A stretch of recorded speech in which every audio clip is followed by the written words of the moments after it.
Hello students, here we will see the next topic of second chapter, reproduction in lower and higher animal is medical termination of pregnancy. Medical termination of pregnancy, or it is also called as MTP. It is an intentional or voluntary termination of pregnancy, or it is also called as induced abortions. म्हणजे हेतू Puraskar, naturally नाही, हेतू पुरस्कर केलेले, विलने आपण आपल्या इच्छेने केलेली, आपण हून केलेली टर्मिनेशन ऑफ प्रेग्नन्सी म्हणजे अबॉर्शन्स. इंड्युस्ड म्हणजे स्वतःहून केलेलं अबॉर्शन, म्हणजे प्रेग्नन्सी टर्मिनेट म्हणजे एंड करणे, स्वतः डॉक्टरांकडे जाऊन औषधे घेऊन अबॉर्शन करणे, यालाच म्हटलं जातं MTP, medical termination of pregnancy. It is unintentional or voluntary termination of pregnancy, or it is also called as induced abortions. म्हणजे स्वतःहून केलेली, इंटेन्शनल, आपल्या इच्छेनुसार केलेली किंवा आपणहून केलेलं अबॉर्शन. फुल्ली ग्रोथ झालेली नाही आहे अशा बेबीला जन्म देणे, नको असणे, प्रेग्नन्सी अबॉर्शन करणे, induced abortion is called as MTP. MTP is essential in the cases like unwanted pregnancies, like in rape case there is unwanted pregnancy, this MTP is essential. Or in the case like in defective development of fetus, म्हणजे ज्या फिटसची growth व्यवस्थित नाही, physically किंवा mentally तो defective आहे foetus, अशा वेळेस MTP essential असते. किंवा रेप केसमध्ये अनवॉन्टेड प्रेग्नन्सी असेल तर ही MTP इसेन्शियल असते. It is safe during first trimester of pregnancy, म्हणजे पहिल्या ट्रायमेस्टरमध्ये, म्हणजे पहिल्या 3 महिन्यामध्ये आपण बघितलेल्या pregnancy is divided into 3 trimester, first, second and third. Each of trimester consist of 3 months, means first 3 months is the safe for abortion or for MTP. The defective development of fetus is examined by amniocentesis. What is amniocentesis?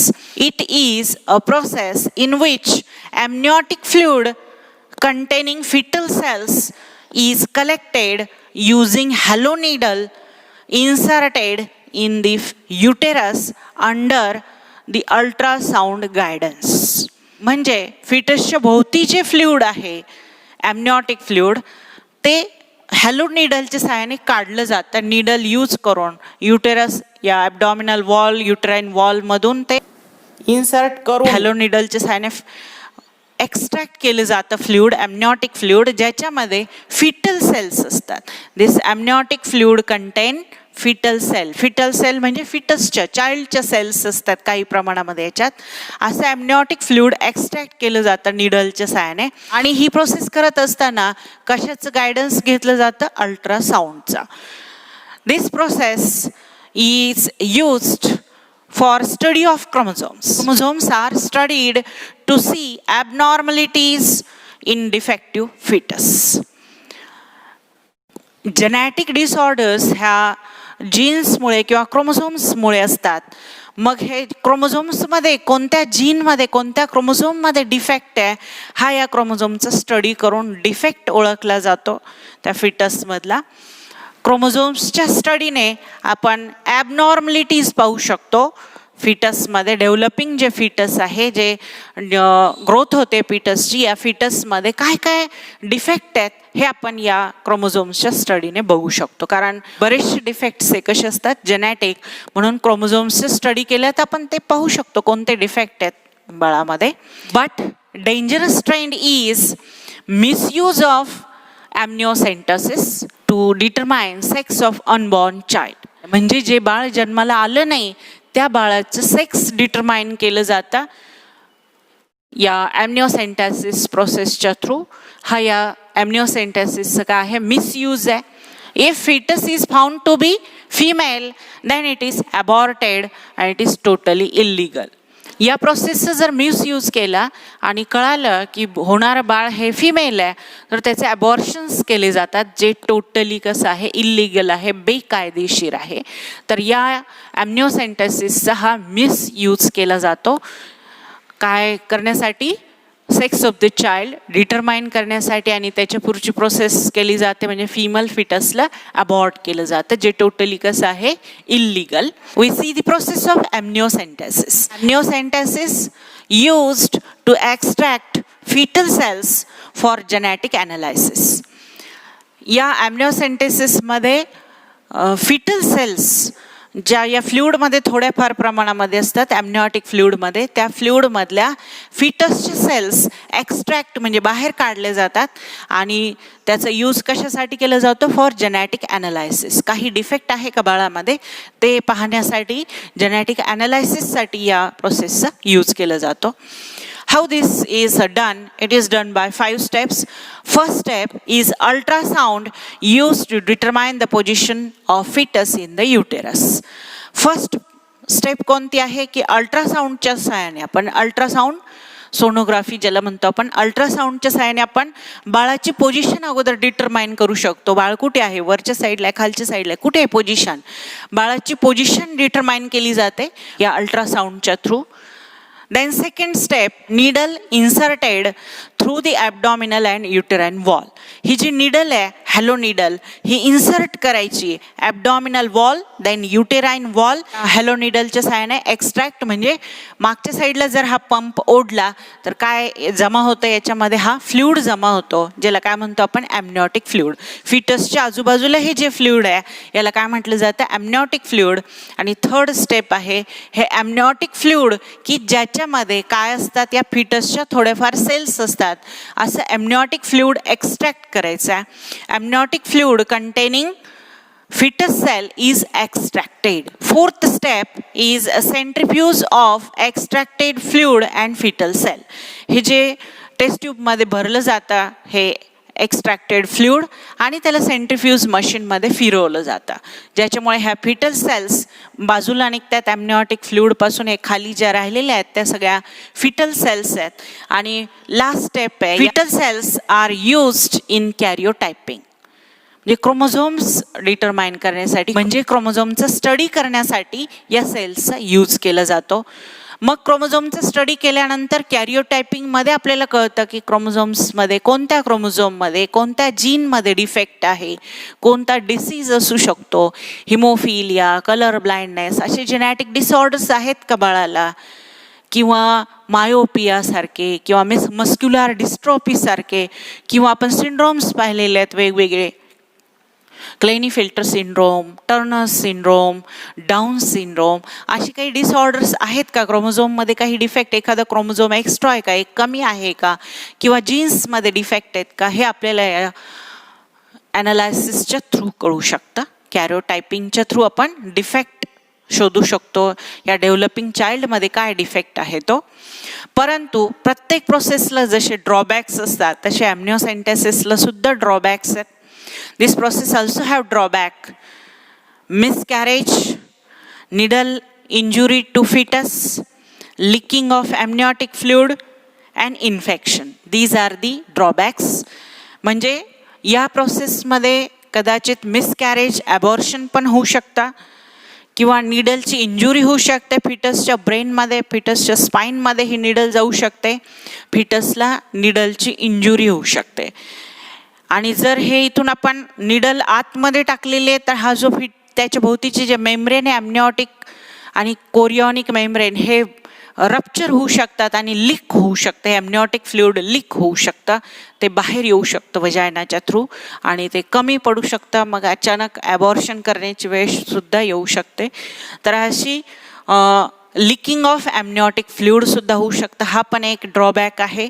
आणि last आहे infection. असं केल्यामुळे बाळाला काय होऊ शकतं, infection सुद्धा होऊ शकतं. तर असे वेगवेगळे काय आहेत, ड्रॉबॅक्स आहेत या प्रोसेसचे.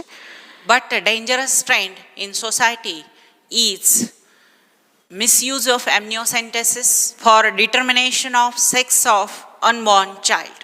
Then frequently, if the fetus is found to be female, then it is aborted. It is totally illegal. So, Government of India has legalized MTP in 1971. म्हणजे ॲम्निओसेंटेसिसचा मिसयूज केला जातो, सेक्स डिटर्मिनेशनसाठी त्याचा यूज केला जातो, जन्म घेण्याच्या आधीच बाळाचा सेक्स डिटरमाइन केलं जातं, तो मुलगा आहे का मुलगी, आणि मुलगी असेल तर अबॉर्ट केली जाते, ज्याच्यामुळे भारतामध्ये रेशो आहे तो डिस्टर्ब झालेला आहे. म्हणून गव्हर्नमेंट ऑफ इंडियाने कायदा बनवला आहे MTP Act 1971. So, Government of India has legalized MTP Act in 1971 with strict conditions to avoid its misuse. 1971 मध्ये गव्हर्नमेंटने लिगलाइज केला MTP, काही स्ट्रिक्ट कंडिशन ठेवून ते लिगलाइज केलं गेला. Medical termination of pregnancy Amendment Act 2017 is under section of 3 MTP 1971. Medical termination of pregnancy 1971 या कायद्यामध्ये संशोधन केलं गेलं आणि नवीन कायदा बनवला गेला. MTP म्हणजे medical termination of pregnancy act 2017. पहिला कोणता होता? पहिला कोणता होता? MTP act 1971. आता त्याच्यामध्ये संशोधन करून नवीन ॲक्ट तयार केला गेला, ज्याचं नाव आहे medical termination of pregnancy act 2017. What is the difference between these two acts? According to this act, राज्यसभामध्ये या ॲक्टनुसार जी ॲबॉर्शनचा जो पिरियड आहे तो रेज केला गेला. 20 वीक्स होता तो 24 वीक्सपर्यंत, ज्या खूपच सस्टेन्शियल ॲबनॉर्मॅलिटी जर असतील फिटसमध्ये तर त्या केसेसमध्ये ते लिगल केलं गेलं 24 वीक्ससाठी. तर हा थोडं संशोधन करून रेज केला गेला पिरियड प्रेग्नन्सीचा फॉर 24 वीक्स, म्हणजे 4 आठवड्यांसाठी ती पिरियड हा वाढवला गेला. या ॲक्ट आता बघा, हे 1971चा जो हा कायदा आहे मेडिकल टर्मिनेशन ऑफ प्रेग्नन्सी म्हणजे गर्भपात विषयीचा हा जो कायदा आहे 1971चा, याच्यामध्ये संशोधन झालं आणि नवीन कायदा तयार केला गेला, गर्भपात ॲक्ट कायदा ॲक्ट 2017. नवीन कायदा बनवला गव्हर्नमेंटने. यानुसार, या कायद्यानुसार पहिला जो ॲबॉर्शनचा पिरियड होता तो 20 वीक्स होता, आता तो वाढवला 24 वीक्स केला. काही केसेसमध्येच फक्त सर्टन केसेस ओनली, म्हणजे सस्टेन्शियल म्हणजे खूप जास्त ॲबनॉर्मॅलिटीज असतील फिटसमध्ये, खूप जास्त अपंगत्व असेल बाळामध्ये, तर अशा वेळेस त्याला त्या बाळाचं ॲबॉर्शन करायला परवानगी दिली गेली. तर हे रेज केला गेला हा पिरियड या संशोधनानंतर. The intention of MTP act is to reduce the incidence of illegal abortion and consequent maternal mortality. हा जो कायदा आहे याचं इंटेन्शन काय होतं? MTP कायद्याचं इंटेन्शन काय होतं? To reduce the incidence of illegal abortion. जे इल्लिगल ॲबॉर्शन होतात ते कमी करणे, हा याचा पहिला इंटेन्शन होता या ॲक्टचा. आणि जर ॲबॉर्शन झालं तर बाळाचं जर ॲबॉर्शन खूप उशीर झालं, आफ्टर 20 वीक्स 24 वीक्स जर ॲबॉर्शन झालं तर आईची पण डेथ होऊ शकते. आई फिजिकली मेंटली हेल्थ मदरची डिस्टर्ब होऊ शकते. तो जो गर्भपात आहे तो वेदनादायक असू शकतो. म्हणून असे इल्लिगल ॲबॉर्शन्स कमी करण्यासाठी हा कायदा बनवला गेला. आफ्टर ॲबॉर्शन मदरची डेथ होत होती. जर जास्त दिवसाचा गर्भ असेल, खूप उशिरा ॲबॉर्शन केले तर मदरची डेथ होऊ शकते, रिस्क असते लाईफची. तर यासाठी हे असं जे इल्लिगल काम चालू होतं, इल्लिगल ॲबॉर्शन्स आणि मदरच्या डेथ, हे टाळण्यासाठी हा कायदा तयार केला गेला. As per provision of MTP Act, only the consent of woman pregnancy is being terminated is required. आता या ॲक्टमध्ये एक प्रोव्हिजन आहे जर आईची इच्छा असेल तरच प्रेग्नन्सी टर्मिनेट करू शकतो, तरच आपण MTP करू शकतो. जर मदरची इच्छा नसेल, तिने जर ॲबॉर्शन केलं, ज्या डॉक्टरांनी केलं किंवा फोर्सली तिच्या घरच्यांनी करायला लावलं, तर ती कोर्टामध्ये जाऊ शकते. आईची परवानगी असणे, परमिशन असणे हे खूप महत्त्वाचं आहे. हे या ॲक्टचं प्रोव्हिजन आहे, मदरची परमिशन. कन्सेंट ऑफ वुमन, आईची इच्छा असणे हे महत्त्वाचं आहे. तरच प्रेग्नन्सी स्टॉप केली जाते, तरच ॲबॉर्शन केलं जाऊ शकतं. According to MTP act, pregnancy may be terminated. या कायद्यानुसार आपण प्रेग्नन्सी टर्मिनेट करू शकतो, ती एंड ॲबॉर्शन करू शकतो विदिन फर्स्ट 12 वीक्स. पहिल्या 12 आठवड्यामध्ये जर प्रेग्नन्सी नको असेल, आपण MTP केलं, ॲबॉर्शन केलं, तर तो कायदेशीर आहे. किंवा more than 12 weeks, lesser than 20 weeks. 12 आठवड्यापेक्षा जास्त दिवसाची प्रेग्नन्सी, परंतु 20 आठवड्यांपेक्षा कमीची प्रेग्नन्सी आहे असं फिटस ज्याची ग्रोथ 12 वीक्सपेक्षा जास्त आणि 20 वीक्सपेक्षा कमी आहे, अशा 2 कंडिशनमध्ये ॲबॉर्शन केले जाऊ शकतात. परंतु काय महत्त्वाचं आहे, मदरची परमिशन. प्लस कोणाकडे आपण MTP किंवा मेडिकल टर्मिनेशन ऑफ प्रेग्नन्सी करू शकतो, जो रजिस्टर्ड मेडिकल प्रॅक्टिशनर आहे, म्हणजे ज्याचं वैद्यकीय रजिस्टरमध्ये ज्याची नावाची नोंदणी झालेली आहे. मेडिकल ऑफिसर जो आहे, मेडिकल प्रॅक्टिशनर आहे, त्याचे तो रजिस्टर्ड असायला पाहिजे. रजिस्टर्ड मेडिकल प्रॅक्टिशनरचं ओपिनियन सुद्धा महत्त्वाचं आहे, ते मॅन्डेटरी केलेलं. Registered medical practitioner may be gynaecologist, तो स्त्रीरोग तज्ज्ञ असायला पाहिजे किंवा तो प्रॅक्टिस करत असायला पाहिजे. त्याचं ओपिनियन महत्त्वाचं आहे. त्याने जर सर्टिफिकेट दिलं की बाळ खूप ॲबनॉर्मल आहे, आईच्या जीवाला धोका होऊ शकतो जर प्रेग्नन्सी चालू असेल, तर मग याच्या ओपिनियननुसार आपण मेडिकल टर्मिनेशन करू शकतो. म्हणजे the registered medical practitioner opinion is mandatory, compulsory. हे असणं, सर्टिफिकेट असणं स्त्रीरोग तज्ज्ञाचं हे महत्त्वाचं आहे. नंतर ॲबॉर्शन केलं जातं.